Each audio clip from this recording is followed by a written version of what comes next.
శివాలయాల్లోకి దెయ్యాలు ప్రవేశించగలవు అని మీకు తెలుసా?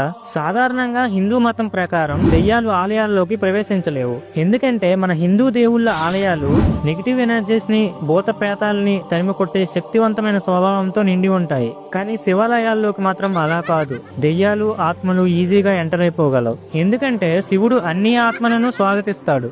ఆ పరమేశ్వరుడికి మంచి చెడు అనే భేదం ఉండదు. అతను అందరినీ సమానంగా చూస్తాడు, అంగీకరిస్తాడు. ఇక్కడ ఇంకో ఆసక్తికరమైన విషయం ఏమిటి అంటే మధ్యప్రదేశ్ లోని మొరేనా జిల్లాలో కకాన్మట్ అనే ఆలయం ఉంది.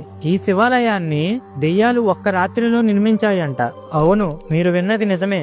శివుడి మీద అపార భక్తితో దెయ్యాలు రాళ్లను మోసుకొచ్చి మరీ ఒక్క రాత్రిలో ఈ పురాణ ఆలయాన్ని నిర్మించాయంట. పరమేశ్వరుడు త్రినేత్రధారి, భక్తుల కష్టాలను పోగొట్టే దేవుడు. ఆయన ప్రేమ తనని ఆరాధించే వాళ్ళ పట్ల సర్వం తానే విస్తరిస్తుంది. ఈ గుణం వల్లే శివుడు అందరికీ ఆరాధ్య దైవం. అది భూతాలైనా మనుషులైనా ఆ పరమేశ్వరుడికి అందరూ ఒకటే. ఫ్రెండ్స్, మీరు కూడా శివభక్తులు అయితే ఓం నమః శివాయ అని కామెంట్ చేయండి. ఇలాంటి మరిన్ని ఇంట్రెస్టింగ్ టాపిక్స్ కోసం మన ఛానల్ ని సబ్స్క్రైబ్ చేసుకోండి.